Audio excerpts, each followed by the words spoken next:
calcio tra tutti i giocatori, un minuto di silenzio e palloncini liberati in cielo, il ricordo emozionante di chi, come Tony Zen, mancato 5 anni fa, ha sempre creduto nei valori dello sport e del calcio come guida nella crescita e nella maturazione dei giovanissimi. Fischio d'inizio del torneo nazionale di calcio Memorial Tony Zen e Dino Soranzo. Una 3 giorni nella splendida cornice del Tesino, dove 16 squadre da tutta Italia, ragazzini d'età compresa tra gli 11 e i 12 anni, hanno dato il meglio di sé, ma soprattutto si sono divertiti. Con un testimonial d'eccezione, l'ex Serie A Simone Tiribocchi. È una festa, è un modo per far giocare i ragazzi, conoscerli, soprattutto per ricordare due grandi persone, Tony e Dino, quindi una grande festa organizzata bene, però come hai detto giustamente prima di tutto il divertimento. Un appuntamento voluto con forza dal figlio di Tony, Matteo Zen. Si è cominciato con un abbraccio collettivo. Sì, penso questo sia un gesto bellissimo che abbiamo fatto fare ai bambini, proprio perché l'amicizia legata attraverso questo gesto è fondamentale. E poi si vedono genitori che sono davvero sfegatati. Sì, diciamo che è un clima molto bello di festa, perché comunque mio padre voleva così, e vedere tutta questa gente in tribuna che incoraggia, che tifa per i propri ragazzi è una cosa meravigliosa.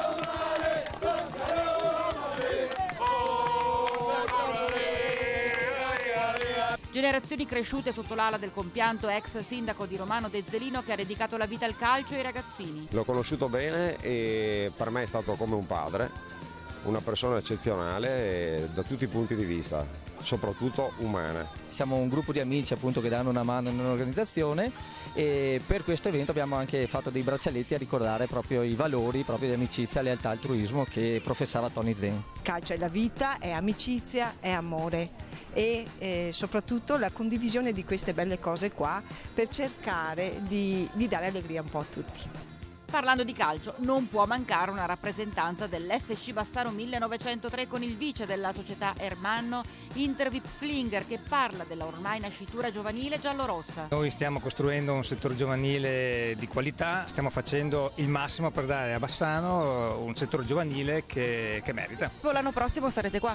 Assolutamente. Da Bassano a Cittadelle, qui si tocca un tasto delicato, visto che domani il Citta si gioca il ritorno per la promozione in A. Domenica speriamo che questo sogno sia veri, è come toccare il paradiso, mentre oggi siamo qua a festeggiare con questa schiera di ragazzini. Un messaggio è stato rivolto proprio ai genitori presentissimi e attivissimi in questa 3 giorni di grande sport e divertimento. E quello che io ho chiesto ai genitori, che sono numerosissimi, è che siano veramente un esempio per questi bambini di come si deve fare lo sport.